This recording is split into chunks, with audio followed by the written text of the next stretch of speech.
আসসালামু আলাইকুম বন্ধুরা, কেমন আছেন আপনারা সবাই? আশা করি সবাই ভালো আছেন, আমিও ভালো আছি। আজকে আমি আপনাদের মাঝে নতুন একটা রেসিপি নিয়ে হাজির হলাম। আশা করি আপনাদের অনেক অনেক ভালো লাগবে। তো বন্ধুরা, অনেকেই তো অনেক রকমেরই চপ খেয়েছেন। মাছের চপ খেয়েছেন, আলুর চপ খেয়েছেন, অনেকে অনেক রকমের চপ খেয়েছেন। তো আজকে আমি বানিয়ে দেখাবো, ফুলকপির চপ বানিয়ে দেখাবো। আশা করি আপনাদের এই রেসিপিটা অনেক ভালো লাগবে। তো চলুন শুরু করছি আজকের রেসিপি। তো এজন্য আমি এখানে একটা ফুলকপি নিয়ে নিয়েছি। তো এই যে ফুলকপিটা, টাটকা ফুলকপি এনেছিলাম, কয়েকদিন ফ্রিজে রেখে একটু শুকিয়ে গেছে। তো ফুলকপিটাকে এখন আমি পরিষ্কার করে নিচ্ছি, এভাবে করে ছিলিয়ে দুই ভাগ করে এটাকে এখন সিদ্ধ করতে বসিয়ে দিব। তো এর সাথে আমি এখানে কয়েকটা আলু নিয়ে নিয়েছি। তো আলু আর ফুলকপি দুটোই পরিষ্কার করে নিয়ে একটা কড়াইতে পানি বসিয়ে দিয়েছি। পানির ভিতরে দিয়ে দিলাম ফুলকপি আর আলু, দিয়ে সামান্য পরিমাণ লবণ আর দিয়ে দিচ্ছি পরিমাণ মতো হলুদ, দিয়ে আমি এটাকে সিদ্ধ করে নিব। তো খুব ভালো করে এটাকে সিদ্ধ করে নিতে হবে। তো সিদ্ধ হয়ে গেছে, এখন আমি পানিটা ঝরিয়ে তুলে নিচ্ছি। তো এখন আমরা বানিয়ে ফেলবো বেসনের ব্যাটারটা। তো এখানে 1 কাপ পরিমাণে দিয়ে দিলাম বেসন, আর দিয়ে দিচ্ছি 1 কাপ পরিমাণ চালের গুঁড়ি। তো এগুলো এখন আমি মশলা উপকরণগুলো দিয়ে দিব। তো এতে দিয়ে দিলাম 1 টেবিল চামচ পরিমাণ শুকনো মরিচের গুঁড়ো, হাফ টেবিল চামচ পরিমাণ দিয়ে দিলাম হলুদের গুঁড়ো, 1 টেবিল চামচ পরিমাণ দিয়ে দিলাম ধনিয়া গুঁড়া, এরপরে দিয়ে দিব স্বাদ মতো লবণ, এরপরে দিয়ে দিচ্ছি জিরা বাটা, আদা রসুন বাটা। তো এগুলো যদি আপনাদের গুঁড়ো থাকে তাহলে গুঁড়ো দিতে পারেন। তো আমি বাটাটা দিয়ে দিলাম। আর দিয়ে দিলাম 1 টেবিল চামচ পরিমাণের মতো বেকিং পাউডার। তো দিয়ে সবগুলো উপকরণ এখন মিক্স করে নিচ্ছি। তো এখন শুকনো উপকরণগুলো মিক্স করে নেওয়ার পরে এখানে আমি অল্প অল্প করে পানি দিয়ে এটাকে ব্যাটারটাকে মাখিয়ে নিব। তো আমি একটা হ্যান্ডউইচের সাহায্যে মাখিয়ে নিচ্ছি। আপনারা পারলে চামচ দিয়ে মাখাতে পারেন, আবার হাত দিয়েও মাখিয়ে নিতে পারেন। তো এরপরে বন্ধুরা, বেসনটা মাখিয়ে আমি রেখে দিব। তো বেসনটা কিভাবে পারফেক্টলি বানাতে হবে সেটা আমি আপনাদেরকে দেখিয়ে দিচ্ছি। বেসনটা দেখুন আমার মাখানো হয়ে গেছে, আর বেসনটা যে কতটুকু ঘনত্বটা থাকবে এটাও দেখিয়ে দিচ্ছি।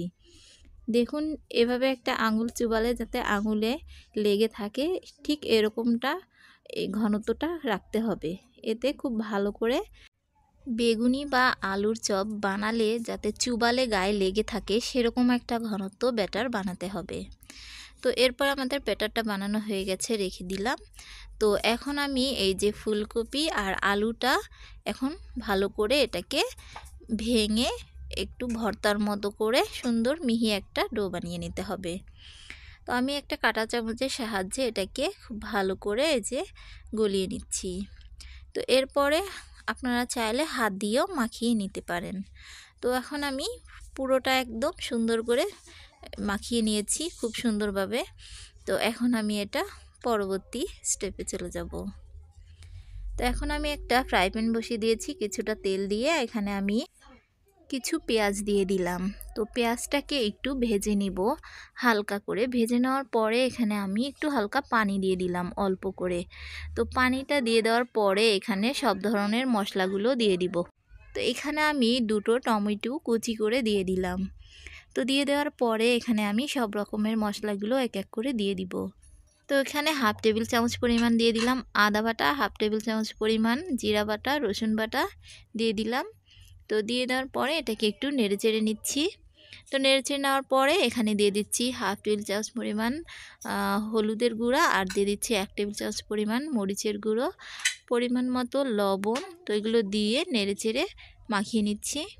তো দুটো এখানে কাঁচা মরিচ দিয়ে দিলাম কুচি করে। তো ঝালটা আপনাদের ইচ্ছে অনুযায়ী করে দিতে পারেন। তো আমি দিয়ে দিলাম পরিমাণ মতো। তো দিয়ে দেওয়ার পরে এটাকে নেড়েচেড়ে প্রায় হয়ে এসেছে। এখন আমি এখানে যে আমরা পুরটা রেডি করে রেখেছিলাম, যে ফুলকপি আর আলুর, সেটা এখানে দিয়ে দিলাম। তো দিয়ে এটাকে কিছুক্ষণ এটাকে নেড়ে চেড়ে একটু শক্ত শক্ত ডো বানিয়ে নিতে হবে। তো এই যে এখন তারপরে আমি কিছু ধনেপাতা কুচি দিয়ে দিলাম। তো দিয়ে এটাকে আর কিছুক্ষণ একটু নেড়ে চেড়ে এটাকে তুলে ফেলবো। এটা আপনাদের কাছে যদি এটা খুব নরম হয় তাহলে এখানে আপনারা আটা দিতে পারেন। আটা দিয়ে একটু শক্ত শক্ত করে নিতে পারেন। আর না হলে একটু সময় নিয়ে কিন্তু এটাকে নেড়ে চেড়ে এভাবে ভেজে নিতে হবে, তাহলে কিন্তু এটা একটু শক্ত হয়ে যাবে।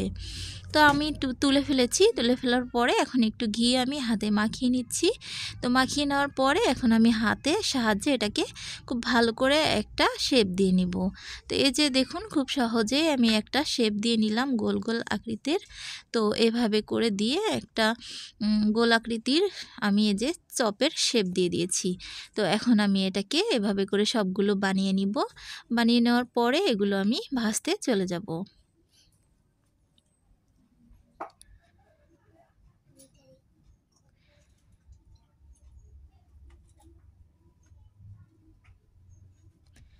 তো এভাবে করে আমি সবগুলো বানিয়ে নিয়েছি। এই যে এখন আমি সবগুলো ভাজতে চলে যাব। তো একটা কড়াইতে আমি তেল বসিয়ে দিয়েছি, তেলটা গরম হয়ে গেছে। তো এখন আমি এক এক করে বেসনের ভিতরে চুবিয়ে আমি ফুলকপির চপগুলো ছেড়ে দিব। তো এই যে দেখুন চুবিয়ে আমি ছেড়ে দিয়েছি। তো এভাবে করে কিছুক্ষণ পরে এটাকে আমি উল্টে পাল্টে এটাকে খুব ভালো একটা কালার চলে আসা পর্যন্ত এটাকে আমি ভেজে নিয়ে নিব। তো এই যে এখন আমি এটাকে উল্টে পাল্টে নিচ্ছি। তো বন্ধুরা, আশা করি আজকের এই ফুলকপির চপ রেসিপি আপনাদের কাছে অনেক ভালো লাগবে। তো যদি ভালো লাগে তাহলে অবশ্যই লাইক, কমেন্ট, শেয়ার করবেন আর আমার চ্যানেলটা অবশ্যই সাবস্ক্রাইব করবেন। আর ফুল ভিডিওটা অবশ্যই দেখবেন। এরকম চপ বাসায় বানিয়ে খেয়ে দেখবেন। একবার বানালে বাচ্চারা বারবার খেতে চাইবে। অনেক বাচ্চারা আছে যে সবজি খেতে চায় না, সবজি পছন্দ করে না। তাদেরকে কিন্তু এইভাবে করে অনেক রকমের জিনিস বানিয়ে কিন্তু দিতে পারেন সামনে, তারা দেখেই কিন্তু খেতে চাইবে। তো এভাবে করে আপনারা বানিয়ে দিবেন, তারা অবশ্যই খাবে। তো বন্ধুরা, এভাবে করে আমি সবগুলো চপ আমার বানিয়ে নেওয়া হয়ে গেছে, ভাজা হয়ে গেছে। এখন দিয়ে পরিবেশন করে দেখাচ্ছি। মাশাআল্লাহ অনেক সুন্দর হয়েছে। তো দেখতে যেমন সুন্দর হয়েছে, খেতেও আলহামদুলিল্লাহ অনেক ভালো লাগবে। তো আশা করি আজকের এই ফুলকপির চপ আপনাদের কাছে অনেক অনেক ভালো লেগেছে। তো দেখুন একটা ভেঙে দেখাচ্ছি। দেখতেও যেমন সুন্দর হয়েছে আর অনেক সুন্দর মচমচেও হয়েছে। একদম পারফেক্ট একটা চপ হয়েছে। তো আজকের মতো এখানে বিদায় নিচ্ছি।